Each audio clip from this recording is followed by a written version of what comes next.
Hey guys, it's Jay Goldschmidt again with Keller Williams Classic Realty. Just doing a quick video, kind of the 7 things or the 7 main reasons of home ownership, why it's beneficial, why it helps, why it's important, and kind of the corner piece of wealth creation in America. And so the first one's gonna be the tax benefits. So in America, when you buy a home, you can actually write off some of the interest you pay on the loan. You can write off some of the taxes you actually paid, so it's a tax benefit when you actually pay taxes on it, so you get to write off the taxes that you pay on it. And then you can also write off some of the cost of actually buying the home, so there's some different fees that you use to buy the home with. But yeah, that's number one. Number two is going to be appreciation. So historically, real estate has been a very solid, long-term, stable growth option for investing your money. So on average, and so I have statistics from National Association of Realtors from dating from 1972 to 2014. On single-family homes, we've had an average appreciation of 5.2%. So 5.2% is a really solid, very consistent growth over the life of it, and that's the average. It goes up and down each year. It's a little bit different, whatever, just kind of how it works. But even the last 10 years, we've had really rough, a really rough real estate market, and just how the crash and all these different things happen. But we've been having an average cumulative 7% interest or appreciation in homes.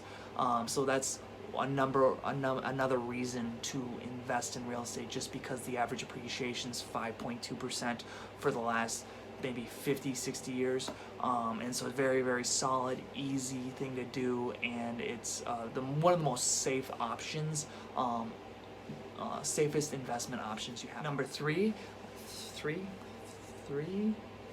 Number three is going to be equity. And so just you build equity in your home when you buy a home. You have sweat equity, so the things that you do to make your home more valuable by yourself that doesn't really cost you much. So painting, doing things like that, redoing the cabinets, kitchen, things like that are kind of minor fixes that you don't have to spend a lot of money doing. You have the sweat equity. You also have just the equity of paying kind of your mortgage payments. And so it just saves that money. And it's not really saving it, but it's forced savings in a sense, where you're paying it off over the life of the loan.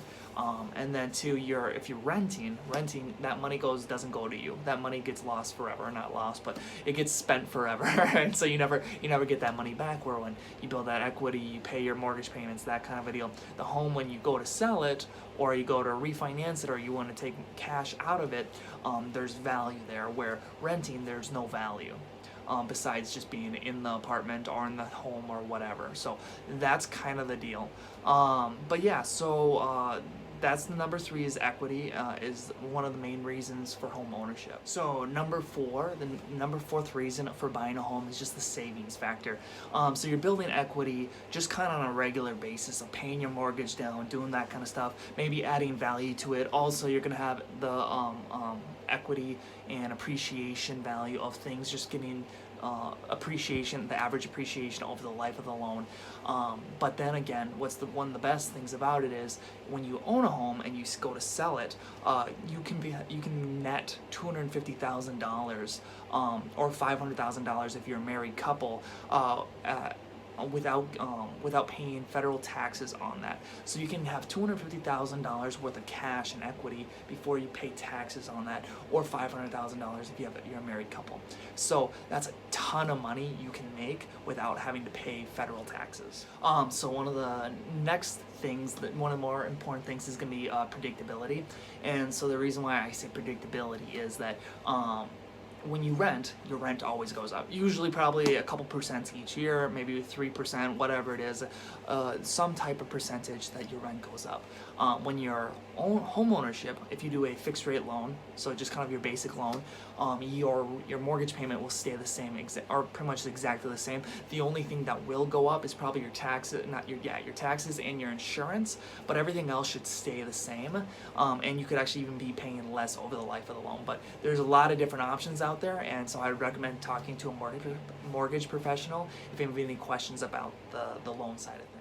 So the next thing on the list is going to be 6. So number 6 is going to be freedom. So you have the freedom to do whatever you want to your home. You can put upgrades into it. You can add the garage, build a Four Seasons porch. You can do a new kitchen, renovate the whole house. You can do whatever you kind of want to it within means. But you can do whatever you want to the home. And so it gives you a lot of freedoms that way. And then 2, you can have pets and things, whatever you possibly would want, unless you have like an HOA that restricts that stuff, but that'd be a townhome or something like that. But it gives you a freedom to do whatever you want, and that's one of the greatest things about home ownership in America. And that's number 6 on the list. And so number 7, the final one, is going to be stability. So stability is a huge thing for family life, whatever you do, however you live, whatever your situation is. But if stability, remaining in the same neighborhood for several years instead of having to move every year to keep your rental rates down, if you live in the same area for many years, you build connections in the community, you build friendships, and your children have a better educational system because they usually stay within the same educational system, and just kind of that social connection that we all desire at some level. And so that's kind of the last thing on there, is that stability of home ownership. And those are the 7 things about home ownership, or 7 things, the reasons to buy a home.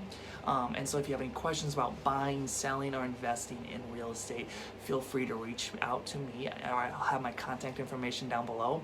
And yeah, if you have any questions, just always feel free to reach out. And that's kind of it for today. If you